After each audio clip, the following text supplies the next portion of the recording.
قال النبي صلى الله عليه وسلم من أكل طيبا وعمل في سنة وأمن الناس بوائقه دخل الجنة أو كما قال صلى الله عليه وسلم۔ حضرات علماء کرام،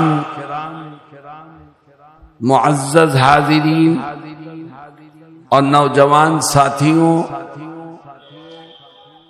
اللہ رب العزت کا یہ فضل و کرم اور اس کا احسان ہے کہ اس نے ہم کو اور آپ کو ایمان کی دولت سے مالا مال فرمایا۔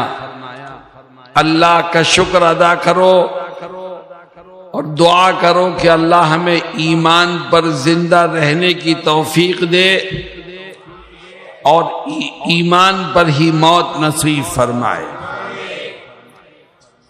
میرے دوستوں اور ساتھیوں، ہم میں سے ہر ایک کو ایک دن مرنا ہے، دنیا سے جانا ہے، ایک دن ختم ہو جانا ہے۔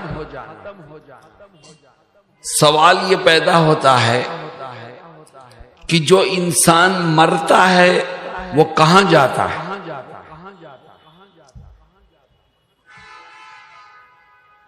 دنیا میں بہت سے مذہب ہیں اور ہر ایک الگ الگ نظریہ اور تصور رکھتا ہے، لیکن اسلام نے اپنے ماننے والوں کو یہ بتایا ہے کہ مرنے سے انسان ختم نہیں ہوتا بلکہ ایک دوسری دنیا میں منتقل ہوتا ہے، اور اس دوسری دنیا میں دو ٹھکانے ہیں، ایک جنت ہے، دوسرا جہنم ہے۔ اور عجیب بات یہ ہے کہ جتنے ہم لوگ یہاں بیٹھے ہیں یا جتنے مانش دنیا میں ہیں، ہر ایک کی دو سیٹیں ہیں اللہ کے ہاں، ہر ایک آدمی کی، ایک جنت میں ہے، ایک جہنم میں۔ اللہ رب العزت نے دونوں جگہ ہر انسان کی سیٹ رکھی ہے، اور پھر انسان کو یہ اختیار دیا ہے کہ ان میں سے جون سی سیٹ چاہو کینسل کرا دو اور جون سی سیٹ چاہو کنفرم کرا دو۔ ہماری ایک سیٹ جنت میں بھی ہے، ایک جہنم میں بھی۔ آؤ ہم دعا کریں کہ اللہ ہماری جنت والی سیٹ کو کنفرم کر دے اور جہنم والی سیٹ کو کینسل کرے۔ لیکن میرے دوستوں اور ساتھیوں، جنت والی سیٹ اگر کنفرم کرانا چاہتے ہو تو یہ کام صرف دعاؤں سے نہیں ہوگا، صرف خواہشات سے نہیں ہوگا، صرف چاہنے سے نہیں ہوگا، بلکہ اس کے لیے دنیا کی اس زندگی میں کچھ کام کرنے پڑیں گے۔ مجھے بتاؤ کہ وہ کام کرنے کے لیے تیار ہو؟ کتنے کام کرنے پڑیں گے؟ کیا کام کرنے پڑیں گے؟ بہت لمبی فہرست نہیں ہے، صرف 3 کام ہیں، صرف 3 کام۔ جس نے دنیا کی زندگی میں یہ 3 کام کر لیے، اللہ اس کی جنت والی سیٹ کو کنفرم کر دے گا اور جہنم والی سیٹ کو کینسل فرما دے گا۔ وہ 3 کام کیا ہیں؟ میں ایک ایک کر کے بیان کروں گا، مگر میری ایک شرط ہے، اور وہ شرط یہ ہے کہ اس بات کا عہد کرو کہ ہم ان 3 کاموں کو سن کر کے ان پر عمل کریں۔ میرے دوستوں، وہ 3 کام ہیں کیا؟ نماز، روزہ، حج، زکوٰۃ، اس کا تذکرہ نہیں ہے۔ کیوں؟ نماز پڑھنا تو فرض ہے، رمضان کے روزے رکھنا بھی فرض ہے، مالدار پر حج کرنا، زکوٰۃ دینا فرض ہے، وہ کام کرنا لازم اور ضروری ہے، ان کا تذکرہ نہیں ہے۔ اگر تم چاہتے ہو کہ خدا جنت والی سیٹ کو کنفرم کر دے اور جہنم والی سیٹ کو کینسل کر دے تو نماز، روزہ، حج، زکوٰۃ کے ساتھ ساتھ 3 کام اور کرو۔ اگر یہ 3 کام کرو گے تو ان کی برکت سے نماز، روزہ، حج، زکوٰۃ قبول ہوگی، ورنہ نہیں قبول ہوگی۔ وہ 3 کام ہیں کیا؟ حضرت محمد مصطفیٰ صلی اللہ علیہ وسلم ایک حدیث شریف میں ان تینوں کاموں کو ذکر کرتے ہیں اور فرماتے ہیں من اکل طیبا وعمل فی سنت وامن الناس بوائقہ دخل الجنہ۔ کیا فرماتے ہیں؟ کہتے ہیں کہ اگر تم یہ چاہتے ہو کہ اللہ تمہاری جنت والی سیٹ کو کنفرم کر دے اور جہنم والی سیٹ کو کینسل کر دے تو نماز، روزہ، حج، زکوٰۃ کے ساتھ ساتھ 3 کام اور کرو۔ ان 3 کاموں میں سے پہلا کام یہ ہے کہ آج سے اس بات کا عہد کر لو کہ زندگی کے آخری سانس تک جو لقمہ میرے پیٹ میں جائے گا وہ حلال کا ہوگا۔ اگر تمہارا کھانا حلال ہے، تمہارا پینا حلال ہے، تمہارا کاروبار حلال ہے، تمہاری بزنس حلال ہے، تمہاری آمدنی حلال ہے، تو اللہ اس کی برکت سے تمہاری نمازیں بھی قبول کرے گا، روزے بھی قبول کرے گا، حج بھی قبول کرے گا، زکوٰۃ بھی قبول کرے گا۔ اور اگر ان آدمی مانش حرام کھاتا ہے اور نماز پڑھتا ہے تو جو حرام کھا کے نماز پڑھے گا اس کی نماز قبول نہیں ہوگی، جو حرام کھا کے روزہ رکھے گا اس کا روزہ قبول نہیں ہوگا، جو حرام کھا کے حج پر جائے گا یا زکوٰۃ دے گا اس کی کوئی نیکی قبول نہیں ہوگی۔ میرے دوستوں اور ساتھیوں، اتنا بڑا مجمع ہے، میری طبیعت خراب ہے، میری آواز سے آپ سمجھ رہے ہوں گے نزلہ زکام ہے، لیکن میں پھر بھی بول رہا ہوں۔ کیوں؟ میں یہ چاہتا ہوں اس مجمع کا ایک ایک آدمی جنت میں جانے والا بن جائے۔ جو کاروبار کرو سچائی کے ساتھ کرو۔ آج مسلمانوں کے کھانے پینے اور کاروبار کو حرام بنانے کی کوشش کی جا رہی ہے، چنانچہ مسلمان کاروبار کرتا ہے کیسا؟ سودی کاروبار کرتا ہے۔ سود لینا بھی حرام، سود دینا بھی حرام، سودی کاروبار بھی حرام۔ یاد رکھو، تم نے 5 حج کر لیے، ہر سال روزے رکھے، عمرے پر گئے، صدقہ خیرات کی، لیکن تم نے اپنے کاروبار میں سود ملا کر کے اس کو حرام کر دیا تو اللہ کے ہاں کوئی نیکی قبولیت کے درجے کو نہیں پہنچے۔ جناب رسول اللہ صلی اللہ علیہ وسلم یہی فرماتے ہیں کہ اکل طیبا، رزق حلال کھاؤ تو اللہ جنت والی سیٹ کو کنفرم کر دے گا اور جہنم والی سیٹ کو کینسل فرما دے گا۔ میرے دوستو بتاؤ اس کے لیے تیار ہو؟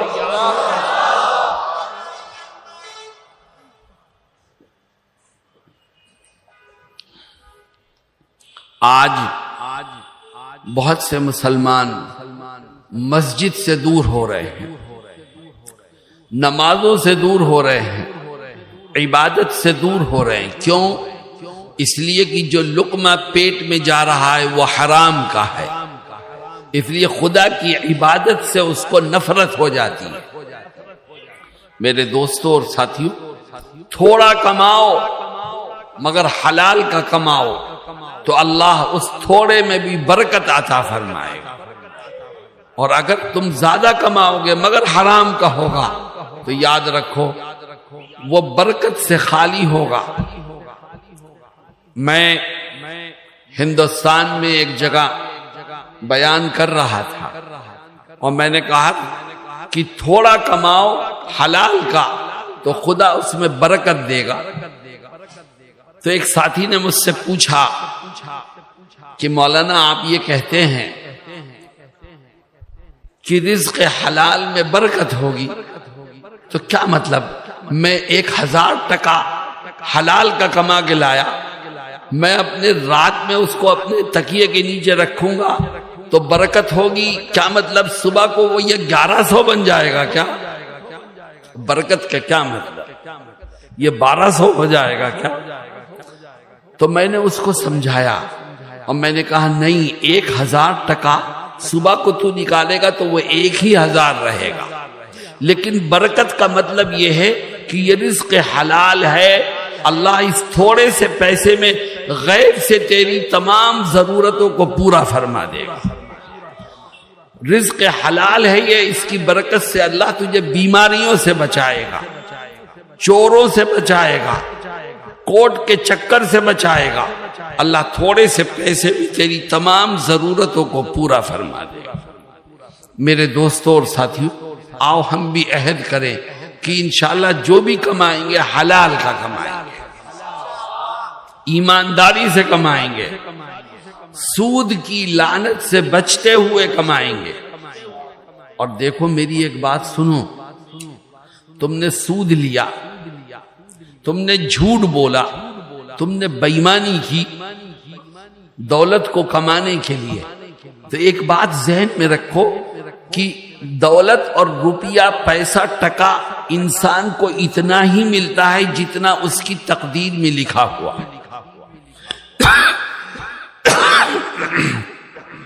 جتنا تقدیر میں لکھا ہے اتنا ہی ملے گا۔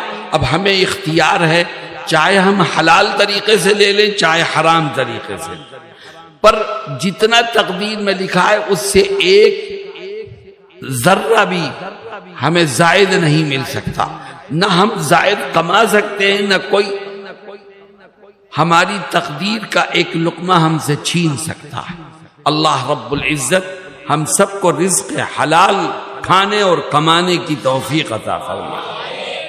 نمبر 2، نبی کریم علیہ السلام فرماتے ہیں کہ اگر تم یہ چاہتے ہو کہ جنت میں داخل ہو، جنت والی سیٹ تمہاری کنفرم ہو اور جہنم والی سیٹ کینسل ہو جائے، تو ایک دوسرا کام بھی کرو، نماز، روزہ، حج، زکوٰۃ کے ساتھ ساتھ۔ اے آقا وہ دوسرا کام کیا ہے؟ فرماتے ہیں اگر جنت والی سیٹ کو کنفرم کرانا چاہتا ہے تو تو اس بات کا عہد کر لے کہ زندگی کے آخری سانس تک اٹھتے بیٹھتے کھاتے پیتے چلتے پھرتے میں نبی کریم علیہ السلام کی ایک ایک سنت پر عمل کرتا ہوں۔ جو آقا کی سنتوں پر عمل کرتے کرتے دنیا پہ جائے گا، اللہ اس کی جنت والی سیٹ کو کنفرم کر دے گا اور جہنم والی سیٹ کو کینسل فرما دے گا۔ مسلمانوں، میں اپنے دل کا درد بیان کرتا ہوں کہ آج نبی کی سنتوں کو نقصان یہودیوں سے نہیں پہنچ رہا ہے، عیسائیوں سے نہیں پہنچ رہا ہے، کافروں اور مشرکوں سے نہیں پہنچ رہا ہے، آج نبی کی سنتوں کو نقصان خود مسلمانوں سے پہنچ رہا ہے۔ مسلمان نبی کا نام لیتا ہے لیکن نبی کی سنت پر عمل کرنے سے دور بھاگتا ہے اور دوسروں کے طریقے کو اپناتے ہیں۔ کچھ ساتھی یہاں پر بھی مجھے دکھ رہے ہیں جن کے چہروں پر داڑھیاں نہیں ہیں۔ ہم نے کن کی نقل اتار کے اپنی نبی کی سنت کو کھرچ کے نالی میں بہایا ہے؟ کس کی نقل اتاری ہے؟ یہودیوں کی، اللہ کے دشمنوں کی۔ نبی کو برا بھلا کہنے والوں کی نقل اتارتے ہو تو بتاؤ کل میدان محشر میں نبی کا سامنا کیسے کرو؟ آج جن کے جیب میں چند ٹکے آ جاتے ہیں وہ شادی بیاہ کے موقع پر نبی کی سنتوں کو بھول جاتے ہیں، اور علماء جن کے پاس پیسے ہیں وہ بھی شادی کے موقع پر وہ تمام خرافات کرتے ہیں جو ایک جاہل کرتا ہے. کیوں؟ پیسے ہیں اس کے پاس، اس لیے سنتوں کی کوئی حیثیت نہیں. جبکہ جناب رسول اللہ صلی اللہ علیہ وسلم فرماتے ہیں اعظم النکاح برکتاً ایسرہ مؤونتاً، سب سے بابرکت شادی وہ ہے جس میں کم سے کم خرچ کیا جائے، جو سادگی سے مکمل کی جائے. میرے دوستوں اور ساتھیوں، نبی کی سنتوں پر عمل کرو. اور آج رات میں سونے سے پہلے میری ایک بات کو دھیان سے سنو. آج رات بستر پر پہنچنے کے بعد سونے سے پہلے سوچو کہ صبح سے لے کے رات تک کتنی سنتیں ہیں جو ہم سے چھوٹی ہیں. غور کرو کون کون سی سنت ہم سے چھوٹی. ہم صبح کو اٹھے تو ہم نے اٹھنے والی دعا پڑھی کہ نہیں پڑھی؟ ہم جب بیت الخلا میں گئے تو ہم نے سنت کے مطابق کون سا پیر پہلے رکھا، کون سا بعد میں رکھا؟ بیت الخلا میں جانے کی دعا پڑھی کہ نہیں پڑھی؟ باہر نکلے تو کون سا پیر پہلے نکالا، سنت کے مطابق نکلے کہ نہیں نکلے؟ دعا پڑھی. ایک ایک چیز کو تلاش کرو کہ کون کون سی سنت چھوٹی ہے. جب تم غور کرو گے تو خدا تمہاری مدد کرے. اور جب یاد آ جائے کہ یہ چھوٹی یہ چھوٹی یہ چھوٹی تو اپنے رب سے کہو کہ اے خدا آج تک تو سنتیں چھوٹی ہیں، میں توبہ کرتا ہوں اور وعدہ کرتا ہوں کہ انشاءاللہ آئندہ یہ سنتیں نہیں چھوٹیں گی. کیوں؟ اس لیے کہ مجھے جنت میں اپنی سیٹ کنفرم کرانی. کیوں؟ اس لیے کہ مجھے جہنم والی سیٹ کو کینسل کرانی. کیوں بھائی؟ اس پر عمل کرو گے انشاءاللہ. آخری چیز، جناب رسول اللہ صلی اللہ علیہ وسلم فرماتے ہیں من اکل طیبا وعمل فی سنت وامن الناس بوائقہ دخل الجنہ. فرماتے ہیں اگر تم یہ چاہتے ہو کہ جنت والی سیٹ کنفرم ہو جائے اور جہنم والی سیٹ کینسل ہو جائے تو نماز، روزہ، حج، زکوٰۃ کے ساتھ ساتھ 3 کام اور کرو. ان 3 کاموں میں سے تیسرا کام فرماتے ہیں کہ اگر جنت والی سیٹ کنفرم کرانا چاہتا ہے اور جہنم والی کو کینسل کرانا چاہتا ہے تو اس بات کا عہد کر لے کہ زندگی کے آخری سانس تک اپنی زبان سے، اپنے ہاتھ سے، اپنے عمل سے کسی کو ناحق کوئی تکلیف نہیں پہنچاؤ. اللہ کے بندوں کو دکھ دینے سے بچ، کسی کو پریشان مت کر. تو اللہ کے بندوں کو پریشان کرنے اور تکلیف میں مبتلا کرنے سے بچے گا تو اللہ تیری جنت والی سیٹ کو کنفرم کر دے.